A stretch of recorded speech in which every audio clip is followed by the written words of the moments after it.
Hello everyone, welcome back to Lucknow Nama Academy. Myself Sonali Jaiswal as I am teaching BA Semester 1 Microeconomics. इसमें हमने first topic cover कर लिया है that is meaning and definitions of economics. अगर जिन्होंने ना देखा हो तो वो लखनऊ नामा अकेडमी यूट्यूब पर जाकर उसके प्लेलिस्ट में देख सकते हैं इस वीडियो को. और ये वीडियो जो आज की हमारी होने वाली है वो दूसरे टॉपिक में है that is problem of scarcity and choice. तो चलिए हम शुरू करते हैं अपने टॉपिक को. Economics is concerned with study and solution of economic problem in a manner such that at micro level the individual are able to maximize their gains and at the micro level the society as a whole is able to maximize its social welfare. Economic में हम पढ़ते हैं और solution देखते हैं कि हमारी in economic problem का किस तरह से हम सॉल्यूशन निकाल सकते हैं माइक्रो लेवल पर भी और मैक्रो लेवल पर भी. माइक्रो लेवल का मतलब एक इंडिविजुअल लेवल पर हम किस तरह से मैक्सिमाइज़ कर सकते हैं लोगों का सेटिस्फेक्शन, उनका गेंस, और एक मैक्रो लेवल पे as a whole society aggregate level पे हम किस तरह से मैक्सिमाइज़ कर सकते हैं सोशल वेलफेयर को. ये हम आगे इकोनॉमिक्स में ये चीज़ हम पढ़ेंगे.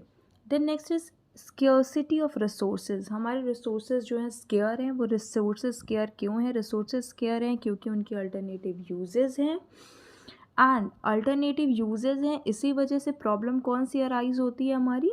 That is a creates problem of choice and allocation. ठीक है, ये पूरा प्रोसेस जो कहलाता है वो प्रोसेस कहलाता है इकोनॉमिक प्रॉब्लम. ये प्रोसेस क्या कहलाता है? Economic problem. हमारे रिसोर्सेज स्केर्स हैं. स्केर्स इस वजह से हैं क्योंकि उनके कई सारे यूजेस हैं और इस वजह से हमें प्रॉब्लम आती है कि हमें किस रिसोर्सेज को किस जगह पे एलोकेट करना चाहिए.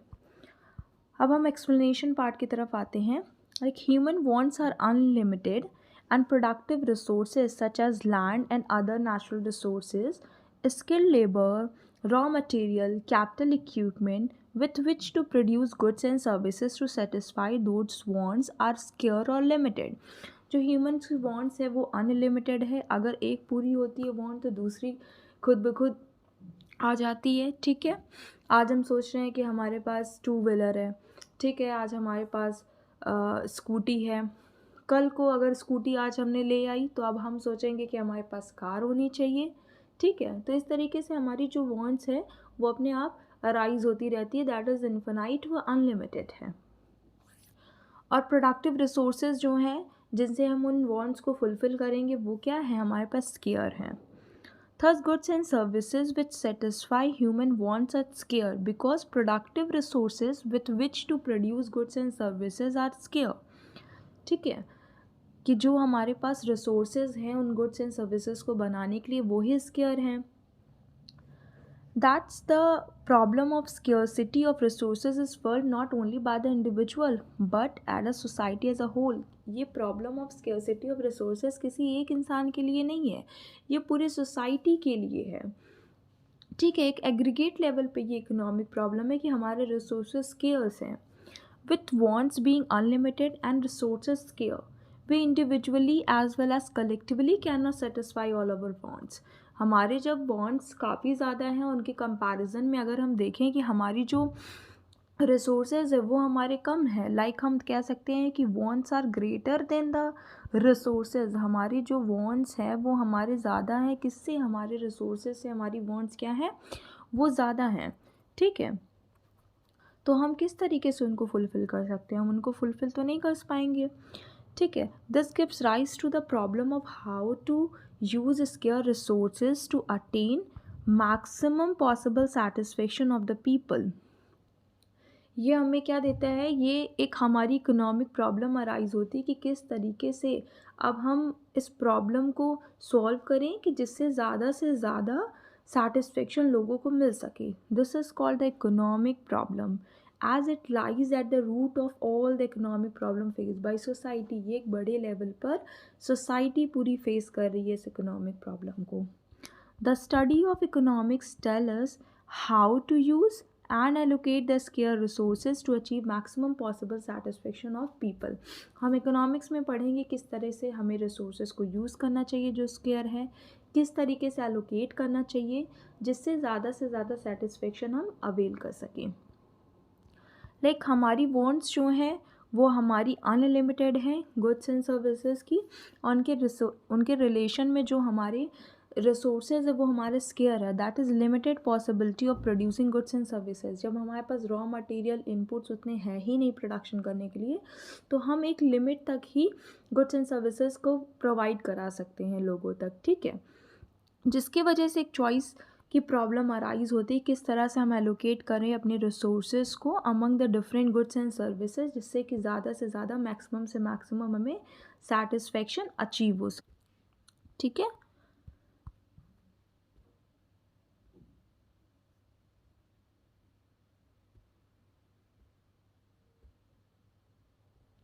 अब हम आगे देखते हैं central problem of an economy. Central problem क्या है इकोनॉमी की? हमारी वॉन्ट्स हमने बताया इनफाइनाइट है और हमारे जो रिसोर्सेज वो फिनाइट है, एक रेंज के हैं और स्केयर हैं। लाइक अगर हम डिमांड एंड सप्लाई के टर्म में देखें तो हम कह सकते हैं कि demand is more than supply, ठीक है। तो इसी से हमारी कुछ बेसिक प्रॉब्लम अराइज होती है। बेसिक प्रॉब्लम क्या है? व्हाट टू प्रोड्यूस, हमें क्या प्रोड्यूस करना चाहिए, हाउ टू प्रोड्यूस, किस तरीके से प्रोडक्शन करना चाहिए, फॉर होम टू प्रोड्यूस, किसके लिए प्रोड्यूस करना चाहिए। ये 3 हमारी बेसिक प्रॉब्लम थी। अभी तक हमने क्या पढ़ा? अभी तक हमने बोला इकोनॉमिक प्रॉब्लम क्या है हमारी, ठीक है। अब हम उनकी पढ़ते हैं। इकोनॉमिक प्रॉब्लम के बारे में पढ़ा कि हमारी इकोनॉमिक प्रॉब्लम इस वजह से अराइज होती है क्योंकि हमारे रिसोर्सेज स्केयर हैं। रिसोर्सेज स्केयर इसलिए हैं क्योंकि हमारे अल्टरनेटिव यूजेस हैं रिसोर्सेज के, और हमारी इसी वजह से प्रॉब्लम अराइज होती है कि हमें किस रिसोर्सेज को कहाँ पे लगाना चाहिए। और बेसिक प्रॉब्लम हमारी ये 3 है: what to produce, how to produce and for whom to produce. सबसे पहले देखते हैं what to produce. This problem has 2 dimensions. इसके हमें दो डायमेंशन हैं। First is what goods and services to be produced, हमें क्या गुड्स एंड सर्विसेज प्रोड्यूस करना चाहिए, कौन सा गुड्स प्रोड्यूस करना चाहिए, कौन सी सर्विसेज हमें प्रोवाइड करनी चाहिए। जब हम ये कर लेंगे तो दूसरा हमारी चीज़ होगी पता करना कि what quantities of goods and services to be produced, हमें कितने क्वांटिटी में गुड्स एंड सर्विसेज को प्रोड्यूस करना चाहिए। लाइक अगर हम कोई फर्म खोल रहे हैं, ठीक है, तो सबसे पहले हमारे माइंड में आएगा कि हमारा प्रोडक्ट क्या होना चाहिए, हमारा गुड्स क्या होना चाहिए।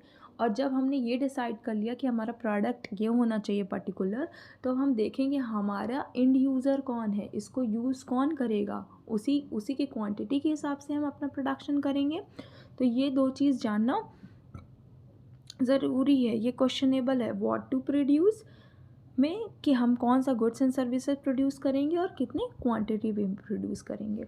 The society has to choose among thousands of consumer goods themselves and decide about the allocation of resources between them। इतने सारे 1000 millions इतने सारे हमारे पास गुड्स हैं, उनमें से सोसाइटी चूज़ करेगी उसको क्या प्रोड्यूस करना चाहिए और वो डिसाइड करेगी किस तरह से उन प्रोडक्ट्स के अंदर हमें किस तरीके से अपने रिसोर्सेज को एलोकेट करना चाहिए। फॉर एग्जांपल देखते हैं यहाँ पर क्या है। The choice between the necessities and luxurious, necessity और लग्जीरियस के बीच में हम चूज़ कर सकते हैं। Like how much necessities such as food grains and clothing and how many luxury cars and air conditioner are to be produced and resources allocated accordingly। Food grains कितना produce करना है, क्लोथ कितने बनाने, कितने produce करने, उसके हिसाब से हम उसमें अपने रिसोर्सेज लगाएंगे। और लग्जीरियस गुड्स हमें किस तरह से प्रोड्यूस करनी है हम उसके अकॉर्डिंगली एलोकेट करेंगे रिसोर्सेज को। An important choice about the production of goods and resources allocation is to decide about what amount of consumer goods and capital goods to be produced। consumer goods वो goods हो गए जो कि end user उसका consumer होगा, directly consumer consume करेगा। capital goods वो goods हो गए जो कहीं ना कहीं हमारे आगे further प्रोडक्शन में यूज़ आ सकता है, ठीक है। तो हमने एक एग्जांपल ले लिया कि हमें क्या लग्जरी गुड्स को प्रोड्यूस करना चाहिए, कितना हमें नेसेसिटी गुड्स को करना चाहिए। दूसरा हमने कंपैरिजन ले लिया, that is consumer goods and capital goods के बीच में। One society has decide which goods to be produced and in which quantity to each of the good it select to produce. This will determine the allocation of scarce resources among them. इससे हमें पता चल जाएगा किस तरीके से अब हम उन्हें रिसोर्सेज को अच्छे तरीके से लगाएं जिससे कि मैक्सिमम से मैक्सिमम सेटिस्फेक्शन हम अवेल कर सकें. Second is how to produce, किस तरीके से हमें प्रोड्यूस करना चाहिए. How to produce refers to the technique of production.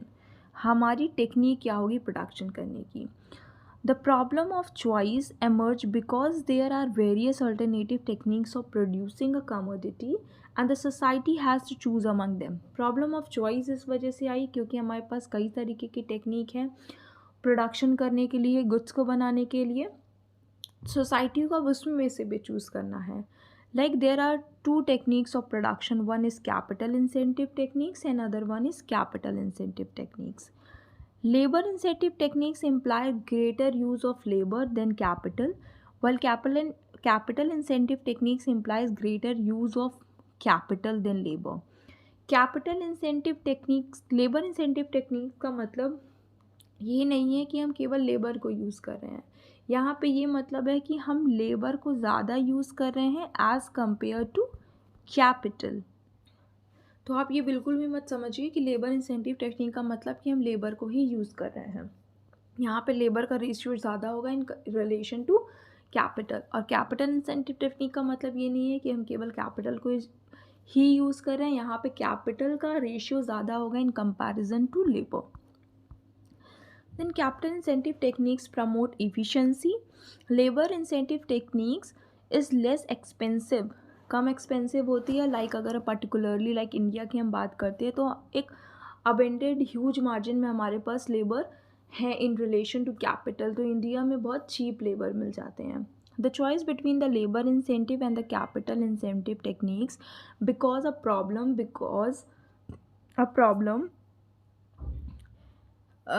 becomes a problem because a producer needs to minimize their costs. क्योंकि अब हमें चूज़ करना पड़ता है कि हम लेबर इंसेंटिव टेक्निक्स को अडॉप्ट करें या फिर कैपिटल इंसेंटिव टेक्निक्स को हम यूज़ करें अपने प्रोडक्शन प्रोसेस में. क्योंकि प्रोड्यूसर का हमेशा एम होता है कि वो कम से कम कॉस्ट में प्रोडक्शन करे, ठीक है, and at the same time maximise their efficiency.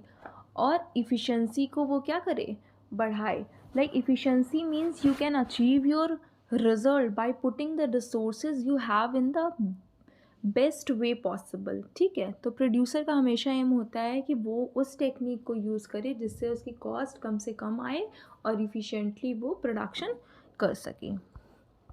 Third is for whom to produce. For whom to produce means who will get how much for consumption. किसको कितना कंजप्शन के लिए मिल रहा है. ठीक है, कंजप्शन की यहाँ स्पेलिंग लिख लीजिएगा, दैट इज़ एन.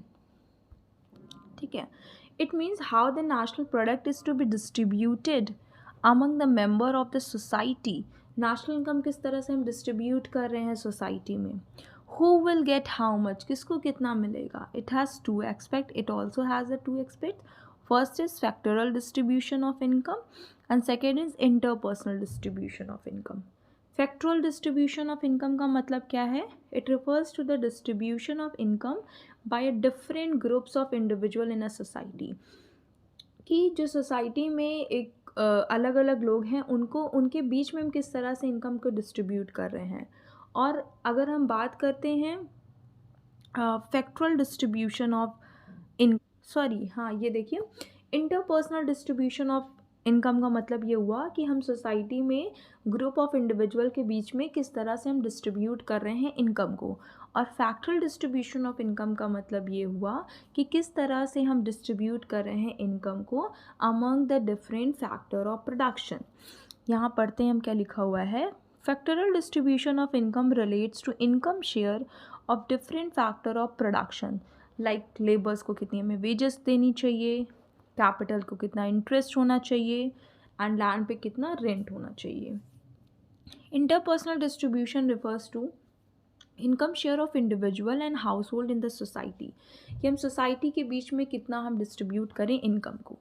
ठीक है, some have argued with a good deal of justification that all the people should get equal income and equal share from the national product. कुछ लोग ने अपने व्यू पॉइंट दिए कि हमें इक्वल इनकम सबको देनी चाहिए, नेशनल इनकम को हमें इक्वली सबके बीच में डिवाइड करना चाहिए। बट अगर हम कार्ल मार्क्स के अकॉर्डिंग देखें तो the distribution of national income should be on the basis of from each according to his ability to according to his needs. Another important view has been that individuals should get income equal to the contribution he makes to the national production. Karl Marx ने बोला कि income को हमें distribute करना चाहिए लोगों की ability के बेसिस पे, उनके नीड्स के बेसिस पे, और वो कितना नेशनल प्रोडक्शन कर रहे हैं, कितना वो कंट्रीब्यूट कर रहे हैं सोसाइटी को।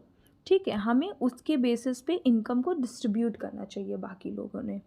ठीक है, तो बेसिकली हम लोगों ने इन तीन प्रॉब्लम के बारे में समझा, what to produce, how to produce and for whom to produce. अब हम आगे देखते हैं like solution of central problems in different economies. अभी तक हमने पढ़ा कि हमारी कौन कौन सी सेंट्रल प्रॉब्लम है तीनों, अब हम पढ़ते हैं उनका सॉल्यूशंस क्या हो सकता है।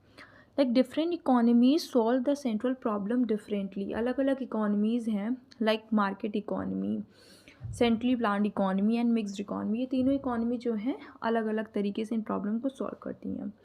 Market economy is a free economy.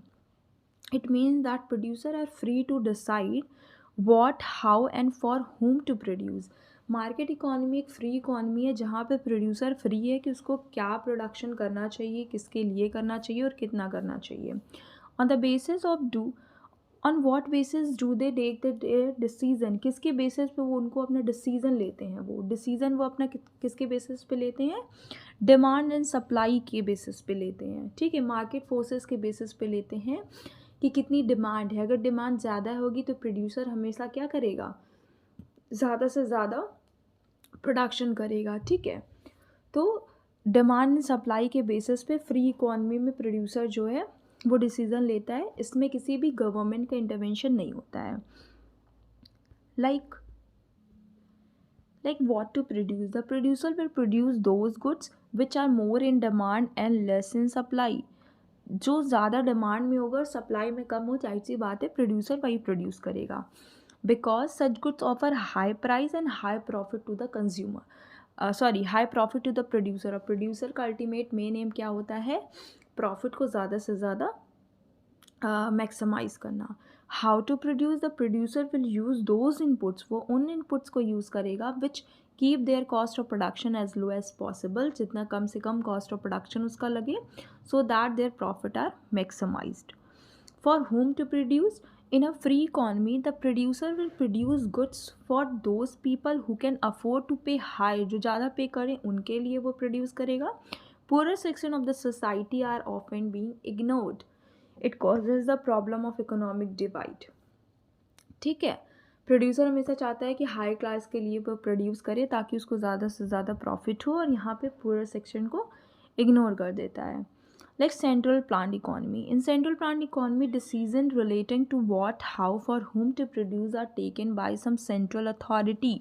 उन central authority को अपॉइंट कौन करती है, हमारी कंट्री की government. All decisions are taken with a view to maximizing social welfare। जो भी डिसीज़न लेंगे सेंट्रल प्लान्ड इकोनॉमी के अंदर वो सोसाइटी के पॉइंट ऑफ व्यू से होगा, सोशल वेलफेयर के पॉइंट ऑफ व्यू से होगा। अनलाइक द मार्केट इकोनॉमी के तरीके नहीं होगा कि उनका प्रॉफिट मैक्सिमाइजेशन, क्योंकि इनका मेन कंसंट्रेशन नहीं है, मेन मोटिव नहीं है। Those goods and services will be produced which the central authority or the government finds most useful for the society। That technique of production will be adopted which is socially most useful। उन्हीं technique of production को use करेगी government जो ज़्यादा society के लिए beneficial होगा, देश के हित के लिए सबसे ज़्यादा अच्छा होगा। ठीक है, then like in a situation of mass unemployment, अभी काफ़ी ज़्यादा ह्यूज अनएम्प्लॉयमेंट है, लोग काफ़ी ज़्यादा बेरोजगार हैं, उस टाइम पे क्या करेगी government, for example labour incentive techniques will be preferred. उस टाइम पे वो कैपिटल इंसेंटिव टेक्निक को नहीं प्रेफर करेगी जब मास अनएम्प्लॉयमेंट है, क्योंकि जब ज़्यादा से ज़्यादा बेरोजगार हैं तो वो अगर लेबर इंसेंटिव टेक्निक्स को अगर वो यूज़ करती है प्रोडक्शन के लिए, किसी गुड्स को उसके बनाना है, तो उसके लिए अगर लेबर को ज़्यादा यूज़ करे एज़ कम्पेयर टू कैपिटल, तो लोगों को रोज़गार मिल सकते हैं, लोगों को एम्प्लॉयमेंट मिल सकती है, सोसाइटी में अनएम्प्लॉयमेंट कम हो सकती है। तो सोसाइटी के पॉइंट ऑफ व्यू से गवर्नमेंट डिसीजन लेती है। Enough goods will be produced for poorer section of society even when production of such good does not yield profit.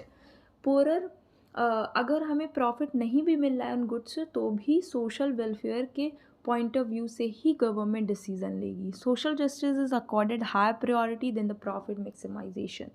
Social justice यहाँ पे ज़्यादा प्रायोरिटी है, मेन एम है इनका as compare to the profit maximisation. Profit maximisation कहाँ पे था हमारा? फ्री मार्केट इकॉनमी में था, ठीक है। प्रॉफिट कंसिडरेशन हमारा था मार्केट इकॉनमी में। Then last is mixed economy. Mixed economy shares the merits of market economies as well as central plan economy. एक तरह से ये समझिए कि जो मिक्स्ड इकॉनमी है वो हमारी मार्केट इकॉनमी और प्लस सेंट्रली प्लान्ड इकॉनमी का समेशन है, ठीक है। Mixed economy shares the merits of market economy as well as central planned economies. Decision regarding what, how, for whom to produce are taken on the basis of market forces के भी basis पे होते हैं as well as on the basis of the social concentration. In certain area of production, producers are free to take their decision with a view to maximizing profit. कुछ areas में ऐसा होता है कि प्रोड्यूसर फ्री है, अपने accordingly decision लेगा, but कुछ एरियाज़ में अगर हम बात करें तो सोशल कंसंट्रेशन को देखा जाएगा।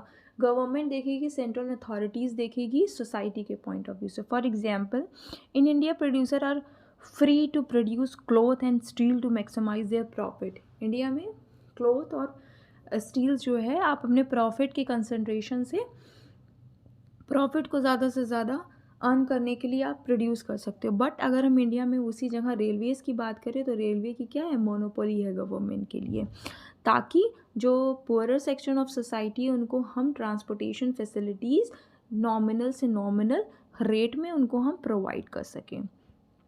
तो आज का सेशन यहीं पे हमारा ख़त्म होता है। हमने सबसे पहले क्या पढ़ा कि इकोनॉमिक्स में हम इस तरह से स्टडी करेंगे कि क्या सॉल्यूशन हो हमारे इकोनॉमिक प्रॉब्लम का माइक्रो और मैक्रो लेवल पे, हमारी इकोनॉमिक प्रॉब्लम क्यों अराइज होती है ये हमने पढ़ा, और उसके बाद हमने देखा कि हमारी सेंट्रल प्रॉब्लम क्या है, what to produce, how to produce and for whom to produce, इसका एक्सप्लेनेशन पढ़ा। उसके बाद इसका सॉल्यूशन डिफरेंट इकोनॉमीज़ के पॉइंट ऑफ व्यू से अलग अलग तरीके से है। और आगे आप क्या पढ़ना चाहते हो आप प्लीज़ कमेंट बॉक्स में हमें बताएं। आप सिलेबस के थ्रू ही चलना चाह रहे हो या फिर कोई एक इंडिविजुअल टॉपिक अगर आप लेना चाह रहे हो सिलेबस से, तो वो भी आप कमेंट करके बताएं। और प्लीज़ आप अपना फीडबैक ज़रूर दें, तो उससे हो सकता है कि वीडियोज़ और इम्प्रूव हो सके। और आप हमें टॉपिक जो भी पढ़ना चाह रहे हो आगे के लिए वो आप मुझे बताएं, ठीक है। Okay, thank you.